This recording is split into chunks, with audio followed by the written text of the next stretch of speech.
Hi everyone, welcome to the part 2 of recursive method video. In this video, we will try to understand a real-time use case and how we can utilize the recursive method to solve some of the use cases. To get the basic understanding of the recursive method, please refer the part 1 of the recursive method video, factorial by recursive method. Okay, let's understand a user scenario. We need to represent a family tree. Okay, and also we need to get the number of persons in a family and display the persons in a family as a tree view. This is the use case.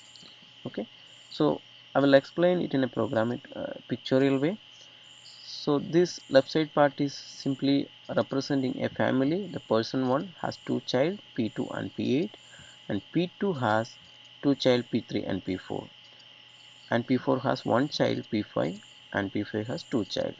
So this is a simple representation of a parent and child relationship here.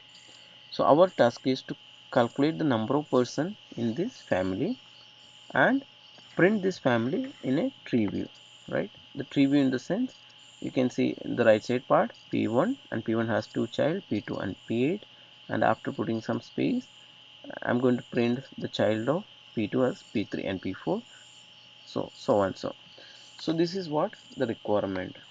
Now we will see how we can use recursive method or how we can write a program in C# to solve this issue, right? Let me open the Visual Studio. I have already created a console application for this demonstration, and I have the code snippet here to reduce the time here, right? So here is the program.cs and the static void main, the startup of this method, and I have created a method manage person tree, and I have the code over here. So to represent a person, I have created a class here, the person class. Okay, let's go to the person class, understand a little bit more. Go to the definition. It's a public class I have created in the same program.cs page. Okay, the class has two property. One is the name property and another is the child property. So it can have a collection of child, right? And it accepts a constructor as a name, constructor as string value as a in the constructor. Okay, and it assigned to the name. So it's a simple class which has a name and child, right? Let's go to the top in this method. So as per our previous document, right, I have 12 persons in the tree view. Let me open that in the right side part. Okay, let's drag it into the right side part here. So you will come to know. Okay, so this is the tree structure. So I have till this number of person in this family is 12. So I have created 12 person object over here, and I named it P1, P2, etc. P12, just for understanding purpose, right? Now next task is I have the object ready. I have to assign this person into this family in the same way, right? P1 has 2 child P2 and P8. So you see the P1 dot child dot add range. I'm going to add 2 child P2 and P8. The same way P2 has 2 child P3 and P4. You can see the same thing is here. And let's say P5 has 2 child, so I'm going to add P5 dot 2 child, right? Add range. So if you see P4 has only 1 child, so I'm going to use P4 dot child dot add P5. So in the same way I already added for P8 the 3 child here, right? You can see that the P8 has 3 child, P9, P10 and P11, right? Okay, so in this way we have formatted our tree structure here. Now how do we get the count of the persons in this family? Let's go to this program a little bit more. So next I want to find out the count of the persons in this family from the root node P1 here. So I have created a method here. Okay, let's go to the method definition. In this method, this is the recursive method. You see this method name is getting called from line number 59, right? So that's why it is a recursive method. Here I'm passing the root node here, and until the root node or the node is not equal to null, I'm going to get the child of that particular node, and I am calling the same method here. So this method will return an integer value, basically the count of the count value here, and that count is getting added in this particular line of code. So finally, when the person doesn't have any more child, I'm going to return that value. So you see here the 5 to 6 line of code that is used to get the count of the person in this particular family.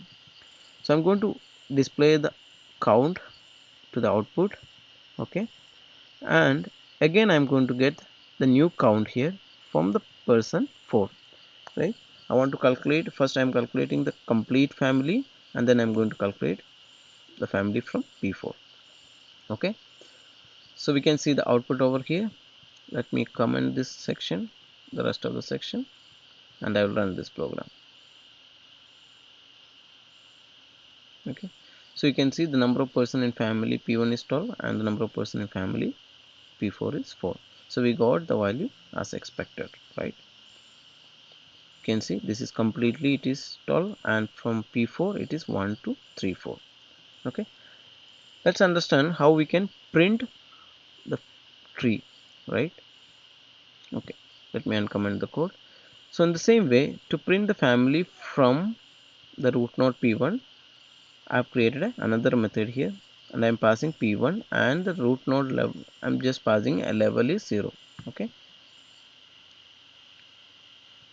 so this is also something similar method. The person, okay, the node not equal to null. I'm going to write a space, okay, based on the number of levels. So initially it is 0, so there will not be any space here, and I'm just printing the person name here.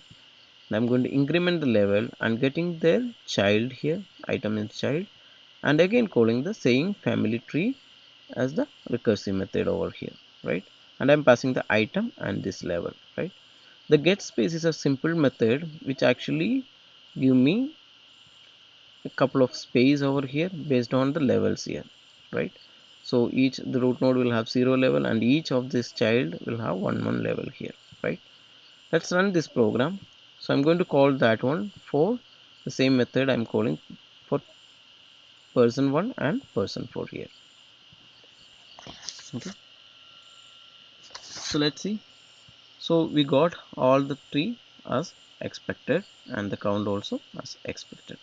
So this is the simple way we can utilize the recursive method to solve this problem. So assume that if you want to write this program using an for loop, I think it is little bit complicated, and probably because the here we don't know how many persons will be there in this particular tree, right? And how the another family will have more number of person, and it can go to any level. So it's basically a dynamic level, right? So, and you can try how you can write a program using a normal for loop, and you will see the recursive method is very useful here, and it can solve this problem very quickly. Thank you for watching this video. I hope you guys understand the real use of a recursive method. Thank you.